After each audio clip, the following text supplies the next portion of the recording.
Assalamualaikum warahmatullahi wabarakatuh. Sekarang kita masuk ke bab terakhir, yaitu tentang perjuangan bangsa Indonesia dalam mempertahankan kemerdekaan. Nah, sekarang kita fokus yang ke pertama, yaitu tentang perkembangan Indonesia pada awal kemerdekaan. Kita ini memang merupakan pemerintahan yang baru lahir ya, tapi kita masih tetap harus menghadapi kekuatan militer Jepang yang masih cukup kuat, di mana Jepang ini masih mengamankan sejumlah daerah hingga kedatangan tentara sekutu. Jadi yang perlu kalian ingat, di awal Indonesia merdeka, Jepang itu nggak langsung pergi, tapi dia kan berjanji sama sekutu kalau daerah jajahannya dia harus dikasih kepada sekutu, dengan catatan nggak boleh ada perubahan status. Jadi negara jajahannya harus tetap seperti ketika Jepang menjajah. Jadi harus Jepang di sini diminta untuk menjaga status quo Indonesia. Artinya Indonesia nggak boleh merubah statusnya menjadi merdeka. Nah, inilah yang menjadi pekerjaan Jepang di Indonesia. Jepang harus menunggu sekutu datang, nanti status Indonesia ditentukan oleh sekutu. Nah, tapi oleh karena itu kan Jepang di sini sebagai, ibarat kata, sebagai pihak yang kalah dalam perang ya. Jadi sebenarnya Jepang tuh tahu Indonesia sudah merdeka. Jadi apa yang dilakukan Jepang itu tuh nggak full, atau dia tuh memberhentikan proses kemerdekaan Indonesia itu tuh cuma setengah hati, karena dia pikir ya ngapain juga menjaga Indonesia benar-benar untuk tidak merdeka. Toh dia nggak akan lama lagi di sini kan, toh dia bakal pindah atau bakal balik lagi ke negaranya gitu. Jadi nanti urusan Indonesia merdeka atau nggak merdeka itu ya urusan dia sama sekutu. Dia seolah-olah cuma kayak formalitas aja untuk menjaga kemerdekaan atau untuk menjaga status quo Indonesia. Oke, kita mulai dari kondisi awal Indonesia merdeka. Pada awalnya Indonesia merdeka, otomatis ini tercipta yang namanya euforia atau namanya rasa semangat yang berlebihan di masyarakat Indonesia. Hal ini dibuktikan dengan adanya coretan-coretan yang bertuliskan slogan yang bernuansa kemerdekaan di dinding-dinding bangunan Jakarta. Jadi orang-orang tuh nulis kemerdekaan, merdeka, merdeka gitu. Nah, hal ini juga ditunjukkan oleh para seniman dan juga sastrawan Indonesia, di mana euforia kemerdekaan ini ditunjukkan melalui karya yang memuat semangat revolusi. Contohnya yang dilakukan oleh dua seniman Indonesia yang bernama Affandi dan juga Suyono. Mereka turut larut dalam euforia kemerdekaan dan merealisasikannya dalam nuansa revolusi, merealisasikan nuansa revolusi dalam lukisan, tetapi juga dalam poster. Nah, di sini mereka itu merupakan seniman lukis. Kalau Affandi ini terkenal karena Affandi pernah mendirikan yang namanya sanggar yang bernama Seniman Masyarakat. Lalu selanjutnya kalau Suyono sama Basuki Resbowo ini mendirikan Sanggar Seniman Indonesia Muda atau SIM. Ada salah satu poster yang terkenal yang dibuat Affandi ini berjudul Bung Ayo Bung, tapi dengan ejaan lama ya. Jadi Bung Ayo Bung, di mana poster ini menggambarkan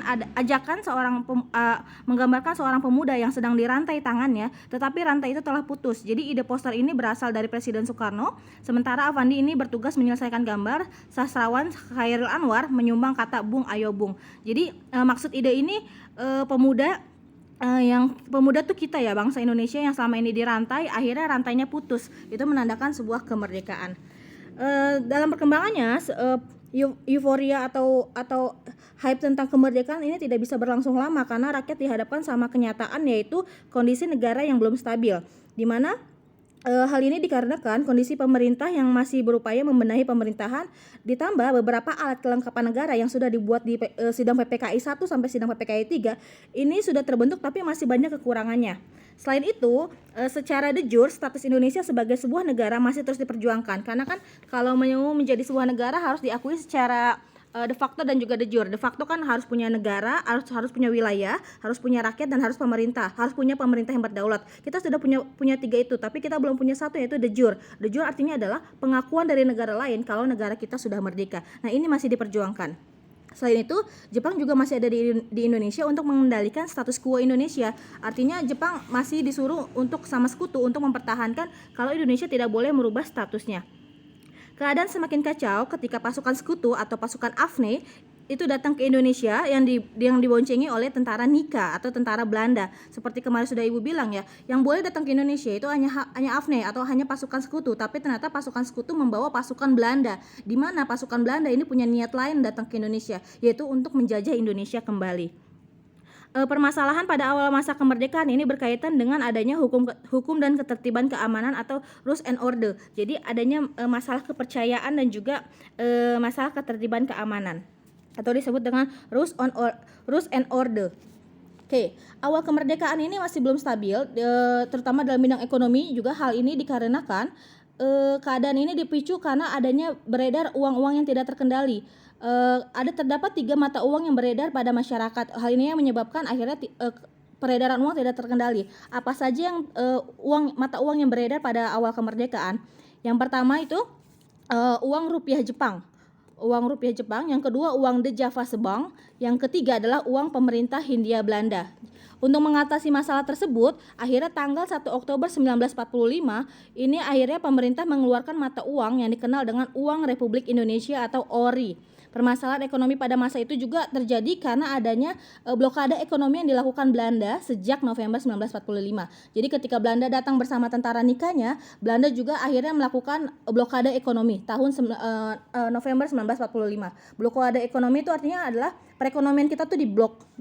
Nah, dalam blokade tersebut Belanda ini menutup pintu keluar masuk perdagangan Indonesia, di mana aksi ini dilakukan untuk mengantisipasi. Jadi tujuannya adalah untuk mengantisipasi masuknya peralatan militer ke Indonesia dan juga mencegah keluarnya hasil perkebunan milik Belanda. Jadi mereka nggak mau Indonesia dapat bantuan senjata. Melalui blokade ekonomi tersebut, Belanda berupaya mengacaukan ekonomi Indonesia dan juga Belanda berupaya menurunkan kepercayaan Indonesia terhadap pemerintah yang baru seumur jagung. Jadi jadi gini, dengan adanya blokade ekonomi, rakyat tuh ngerasa kok kita masih kelaparan sih padahal kita sudah merdeka. Jadi kan otomatis rasa percaya kita sama pemerintah kan akhirnya menurun. Kalau nanti pasti akan ada orang yang bilang, kalau gitu nggak usah merdeka deh, itu sama aja merdeka nggak merdeka. Pasti nanti kayak ada orang-orang yang seperti itu. Nah selanjutnya, ini adalah beberapa usaha yang dilakukan pemerintah untuk menembus blokade ekonomi dari Belanda. Yang pertama adalah memanfaatkan lembaga nasional di luar negeri.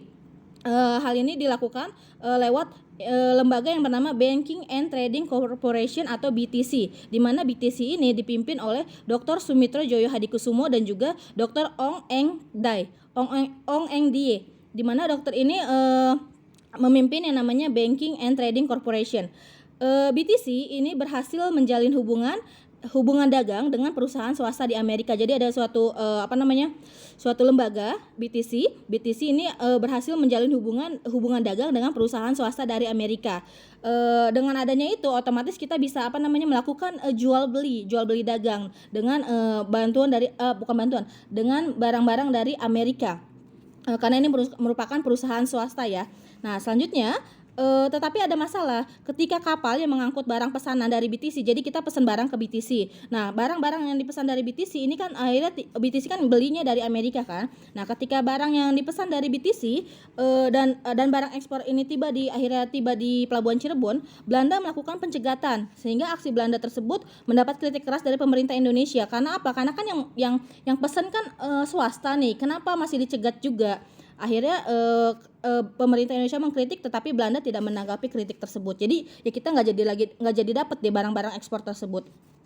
Usaha lain untuk menembus blokade ekonomi ini dengan cara mengirim komoditas perdagangan ke Singapura dan juga Malaya, di mana jadi kita mengirim barang-barang ke Singapura dan Malaya, di mana wilayah tersebut dipandang relatif dekat sehingga hanya perlu menggunakan kapal layar atau kapal motor. Jadi jadi gampang lah. Untuk estafet barangnya gampang karena wilayahnya dianggap dekat. Upaya ini berhasil dilakukan secara sistematis sejak 1946 sampai akhir revolusi yaitu tahun 1949. Jadi kita melakukan penyebaran dengan kapal motor. Penembusan blokade ekonomi melalui kegiatan perdagangan internasional tidak lepas dari peran lembaga perwakilan di luar negeri. Salah satunya adalah Indonesia Office atau INDOF, di mana INDOF ini adalah kantor yang didirikan di Singapura. Secara resmi, lembaga tersebut ini berfungsi untuk memperjuangkan kepentingan politik Indonesia di luar negeri. Secara rahasia ini sebenarnya, jadi gini, fungsi INDOF ini adalah untuk memperjuangkan kepentingan politik Indonesia di luar negeri. Tetapi secara rahasia, INDOF juga berperan sebagai lembaga yang melakukan penembusan blokade ekonomi Belanda. Selain INDOF, jadi sebenarnya INDOF ini kan Indonesia Office. Tugasnya adalah untuk menjaga politik Indonesia di luar negeri. Tapi ternyata dia juga membantu Indonesia dalam hal menyalurkan barang-barang dari luar negeri ke Indonesia. Oke, selain Indov ada juga Kementerian Pertahanan Indonesia yang mendirikan lembaga perwakilan di luar negeri dengan nama Kementerian Pertahanan Usaha Luar Negeri atau KPULN, di mana dalam upaya menembus blokade ekonomi Belanda, KPULN ini berperan untuk mengatur pembelian, peralatan, dan juga perlengkapan militer Indonesia serta mendistribusikannya ke Indonesia. Upaya ini mengalami keberhasilan karena wilayah teritorial Sumatera ini cukup luas sehingga sulit bagi Belanda untuk melakukan pengawasan secara ketat. Jadi barang Indonesia ke Singapura atau ke Malaysia itu mudah untuk keluar masuk karena wilayah Sumatera luas. Jadi Belanda tuh nggak terlalu ketat pengawasannya di sana. Justru Belanda lebih ketat pengawasannya di Pulau Jawa. Oke, itu dalam bidang ekonomi. Sekarang kita masuk ke bidang politik dan dalam bidang politik. Karena kondisi di daerah ini tidak menentu, terutama di Jakarta karena Jakarta merupakan pusat. Oleh karena itu, akhirnya tanggal 4 Januari 1946, ibu kota negara Indonesia ini resmi pindah dari Jakarta ke Yogyakarta. Hal ini dengan pertimbangan yang pertama adalah faktor keamanan, di mana Presiden Soekarno ini akhirnya menyetujui untuk melakukan pemindahan ibu kota ke Yogyakarta. Presiden beserta wakil dan juga beberapa menteri ini pindah ke Yogyakarta, kecuali Perdana Menteri Sultan Syahrir. Dia masih tetap tinggal di Jakarta. Karena apa? Karena dia bertugas untuk mengadakan hubungan dengan dunia internasional. Kan dunia internasional kan taunya kita pusatnya di Jakarta. Jadi di sini Sultan Syahrir tetap tinggal di Jakarta. Ada beberapa alasan kenapa harus pindah ke Jogja. Yang pertama, di sini yang menjamin keamanan adalah Sri Sultan Hamengkubuwono sebagai pemimpin Jogja. Dia bilang, Bung, ayo pindah aja dia bilang sama Bung Karno, Bung pindah aja ke Jogja. Kenapa? Di sini Jogja akan menjamin keamanan. Karena apa? Tentara kan pusatnya di Jogja. Tentara Indonesia itu kan pusatnya di Jogja. Jadi otomatis dari segi keamanan aman. Lalu selanjutnya yang kedua, di sini Sri Sultan juga menjamin untuk masalah keuangan dan juga pangan serta tempat tinggal. Dia bilang tinggal aja di sini, tenang, untuk masalah keuangan kita pakai uang kerajaan mereka, lalu kita pakai tempat tinggal yang mereka. Jadi benar-benar Sri Sultan itu benar-benar memberikan hampir semuanya kepada bangsa Indonesia untuk tetap mempertahankan kemerdekaan. Jadi wajar kalau sampai sekarang Jogja itu disebut sebagai daerah istimewa Yogyakarta.